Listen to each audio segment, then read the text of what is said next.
Corruption, blanchiment et raquette. Pour sortir des millions de Brésiliens de la pauvreté. Sepp Blatter annonce sa démission. Opération Car Wash. Vendredi, Sepp Blatter avait déclaré vouloir remettre le navire FIFA à flot. Ce soir, le capitaine a choisi de partir. Imaginez une seule seconde qu'une simple signature puisse faire disparaître des milliards d'euros.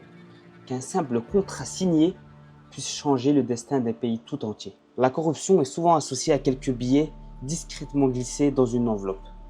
Pourtant, lorsqu'elle atteint les plus hauts niveaux du pouvoir, elle peut provoquer des crises économiques, renverser des gouvernements et détruire la confiance de milliers de citoyens. Installez-vous confortablement, car aujourd'hui on va voir 5 scandales de corruption qui ont choqué la planète entière. Le FIFA Gate. Le football est sûrement le sport le plus connu et le plus regardé du monde entier. Il réunit des milliards de personnes chaque année et chaque 4 ans a lieu la Coupe du Monde. Pour beaucoup de supporters, la FIFA représente l'organisation chargée de protéger ce sport. Mais derrière ces stades remplis et les cérémonies grandioses, un immense scandale se prépare. Nous sommes le 27 mai 2015. Il est encore tôt le matin lorsqu'une scène totalement surréaliste se déroule à Zurich en Suisse. 2 policiers entrent dans un hôtel de luxe. À l'intérieur, plusieurs dirigeants de la FIFA dorment encore. Un par un, ils sont arrêtés. Les images font immédiatement le tour du monde. Comment la plus puissante organisation du football a-t-elle pu en arriver là?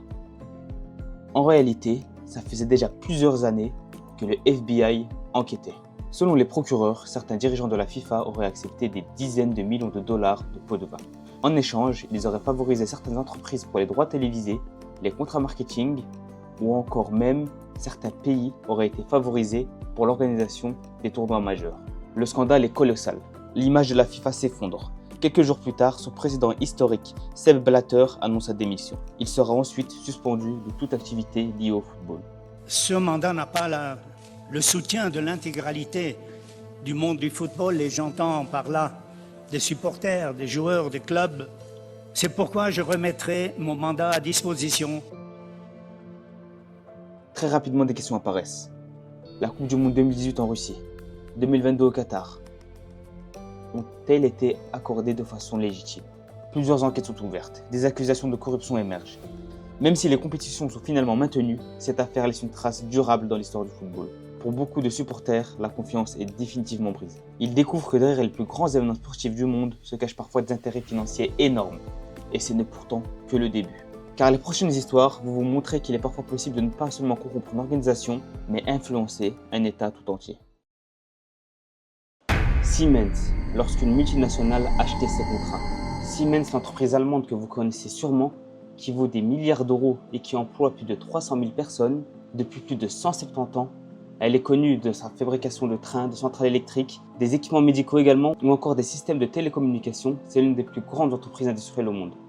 Pendant longtemps, personne n'imagine qu'un immense système de corruption fonctionne discrètement à l'intérieur de cette entreprise. Mais tout bascule en novembre 2026. Des centaines de policiers allemands effectuent des perquisitions simultanément dans les bureaux de Siemens. Les enquêteurs saisissent des milliers de documents. Très rapidement, ils découvrent quelque chose d'incroyable. Depuis plusieurs années, Siemens aurait constitué des caisses noires spécialement destinées à verser des pots de vin. Le fonctionnement est relativement simple. Imaginons qu'un gouvernement souhaite construire une nouvelle ligne de métro. Plusieurs entreprises répondent à l'appel d'offres. En théorie, le contrat doit être attribué à l'entreprise proposant le meilleur projet. Mais selon les enquêtes, certains responsables publics recevraient de l'argent en échange du soutien de Siemens. L'entreprise remportait alors le contrat. Les enquêteurs découvrent des versements suspects dans plusieurs dizaines de pays, des montages tout simplement gigantesques. Des centaines de millions d'euros auraient été utilisés uniquement pour corrompre les décideurs. Les États-Unis ouvrent une enquête. Finalement, Siemens accepte de payer des amendes dépassant des milliards d'euros et remanie entièrement sa direction. L'entreprise met également en place l'un des programmes de conformité les plus stricts au monde afin d'éviter qu'un tel scandale se reproduise. La corruption ne concerne pas seulement des politiciens. Certaines des plus grandes entreprises de la planète peuvent également être tentées de contourner les règles lorsque des contrats de plusieurs milliards sont en jeu. La famille Gupta, lorsque 3 hommes d'affaires ont contrôlé un pays entier. L'histoire que je vais vous raconter maintenant va vous paraître surréaliste, ressemblant même à un scénario de Netflix ou des plus grandes maisons de production du monde. Mais tout ce que je vais vous raconter est 100% vrai. Imaginez un pays où des personnes qui n'ont jamais été élues peuvent avoir une influence énorme sur les décisions d'un pays tout entier. Cette histoire se déroule en Afrique du Sud, l'histoire commence dans les années 1990. Après la fin de l'apartheid, l'Afrique du Sud cherche à se reconstruire économiquement. Le pays attire de nombreux investisseurs étrangers et de nombreux entrepreneurs qui viennent y développer leurs activités. Parmi eux se trouvent 3 frères originaires d'Inde, les frères Gupta. La famille Gupta crée un empire économique avec plusieurs entreprises dans différents secteurs, tels que l'informatique, les médias, les mines ou encore l'énergie. Mais leur véritable pouvoir ne vient pas seulement de leur argent, il vient de leurs relations politiques. Les Gupta deviennent particulièrement proches de Jacob Zuma, qui devient président de l'Afrique du Sud en 2009. Cette proximité va rapidement devenir très controversée. Selon plusieurs enquêtes, les frères Gupta auraient utilisé leur influence pour obtenir des contrats publics et même influencer certaines décisions gouvernementales. La capture de l'État. Cela signifie qu'au lieu que l'État contrôle les intérêts privés, ce sont certains intérêts privés qui commencent à influencer le fonctionnement même de l'État. Selon les accusations, les Gupta auraient réussi à influencer certaines nominations importantes au sein même du gouvernement.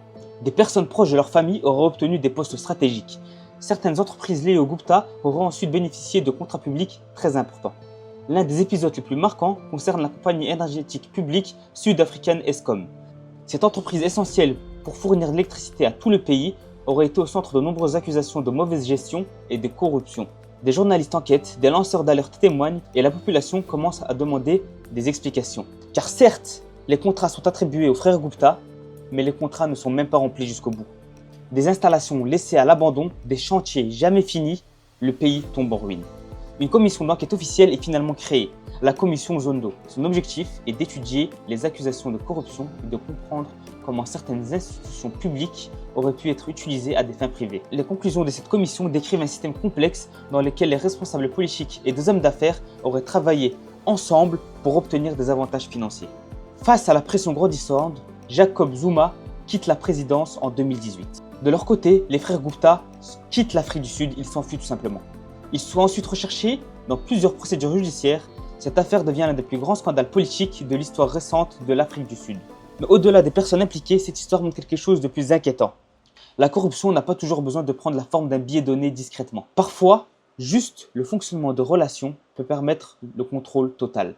Et lorsque des intérêts privés réussissent à influencer un État entier, ce n'est plus seulement une affaire d'argent, c'est une menace même pour le fonctionnement de la démocratie. Lava Jato, l'enquête qui a secoué le Brésil. L'histoire que je vais vous raconter commence par une enquête qui au début semble assez banale. En 2014, la police fédérale brésilienne enquête sur une affaire de blanchiment d'argent. Les enquêteurs s'intéressent à une petite station de lavage à Brasilia. Le nom de l'opération devient alors Lava Jato, ce qui signifie lavage express. Personne ne se doute encore que cette enquête va devenir l'un des plus grands scandales de corruption du monde entier. En remontant la piste de l'argent, les policiers découvrent quelque chose d'immense. Ils mettent à jour un système impliquant des grandes entreprises de construction, des responsables politiques et Petrobras, la plus grande compagnie publique pétrolière du Brésil. Le fonctionnement du système était extrêmement organisé. Des entreprises obtenaient des contrats publics gigantesques, mais ces contrats étaient volontairement gonflés.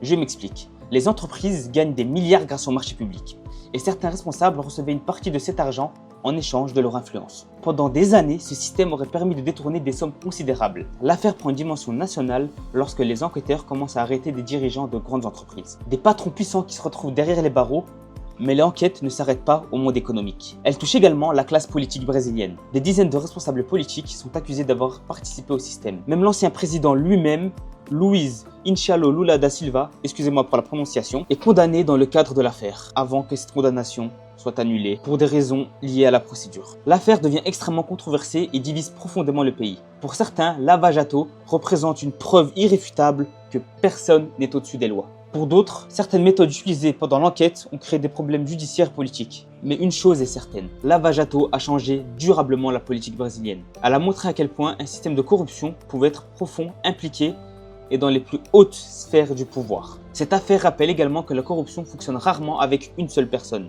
Elle existe souvent grâce à un réseau entier composant de dirigeants d'entreprises et de personnes capables de fermer les yeux. Et notre dernière histoire va encore plus loin. Car cette fois, ce ne sont pas seulement des contrats publics qui sont concernés, mais plusieurs milliards de dollars qui vont disparaître dans l'un des plus grands scandales financiers de l'histoire. 1MDB, le détournement de milliards qui a choqué le monde. Notre dernière histoire est sûrement l'histoire la plus incroyable que vous allez entendre. Elle mélange politique, argent, luxe, célébrité et un détournement financier d'une ampleur difficilement imaginable. Tout commence en 2009 en Malaisie. Le gouvernement malaisien crée un fonds d'investissement appelé One Malaysia Development Board, d'où OneMDB. L'objectif est simple, utiliser cet argent pour développer le pays, construire des infrastructures, attirer des investissements étrangers, créer de nouvelles opportunités économiques pour la population. Sur le papier, le projet semble une excellente idée. Des fonds publics qui doivent aider la Malaisie à devenir un pays riche et plus moderne. Mais derrière cette façade se cache l'un des plus grands scandales financiers de l'histoire récente. Quelques années après la création du fonds, des journalistes et des enquêteurs commencent à remarquer des mouvements d'argent suspects. Des milliards de dollars semblent avoir disparu. Mais où est passé cet argent? Les enquêteurs vont relever un système extrêmement complexe. Selon les autorités qui ont enquêté sur l'affaire, une grande partie de l'argent aurait été détournée à travers plusieurs sociétés écrans et comptes bancaires situés dans divers pays. Au centre de cette affaire apparaît un homme, Joe Low. Ce financier malaisien est accusé d'avoir joué un rôle majeur dans l'organisation du détournement.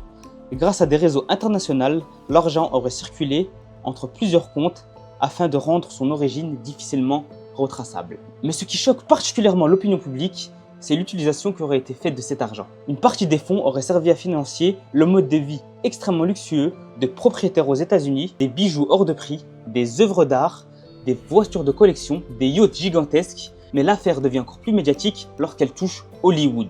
Selon les enquêteurs, une partie de l'argent aurait été utilisée pour financer le film Le Loup de Wall Street, réalisé par Martin Scorsese avec Leonardo DiCaprio. Le film raconte justement l'histoire d'un homme qui devient riche grâce à la fraude financière.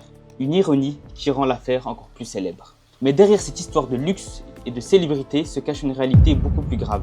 Cet argent était censé appartenir au développement du pays. Il devait servir à améliorer les infrastructures et l'économie de la Malaisie. Au lieu de cela, il aurait été utilisé pour enrichir quelques individus. L'affaire provoque une énorme crise politique en Malaisie. L'ancien Premier ministre malaisien Najib Razak, qui était également président du conseil d'administration de OneMDB, est accusé d'avoir reçu l'argent provenant des fonds. Il affirme avoir été trompé et avoir cru que certains transferts étaient légitimes. Mais la justice malaisienne finit par le condamner dans plusieurs affaires liées au scandale. Le scandale OneMDB devient rapidement international. Les États-Unis, la Suisse, Singapour et d'autres pays ouvrent une enquête. Des banques sont accusées de ne pas avoir suffisamment contrôlé les mouvements financiers. Des milliards de dollars sont cherchés pendant plusieurs années. Cette affaire devient un symbole mondial des dangers de la corruption. Elle montre qu'un fonds créé officiellement pour aider un pays peut dans certains cas devenir un outil permettant de détourner des sommes gigantesques. Mais surtout, elle montre une chose. La corruption moderne n'a plus besoin de valises remplies d'argent. Aujourd'hui, elle peut passer par des sociétés internationales, des comptes bancaires complexes, des réseaux financiers dans plusieurs pays. À travers ces 5 histoires, on a pu voir que la corruption peut toucher tous les milieux. Que ce soit le milieu sportif, des entreprises qui pesent des centaines de milliards et qui engagent des centaines de milliers de personnes, ou même des États. Mais on retient une seule chose, on peut s'enfuir un temps, mais pas tout le temps. Il suffit qu'une personne parle pour faire tomber tout le château de cartes. J'espère que vous avez apprécié cette vidéo. Vous abonner m'aiderait énormément et vous coûtera pas beaucoup de temps. On se retrouve pour la suite.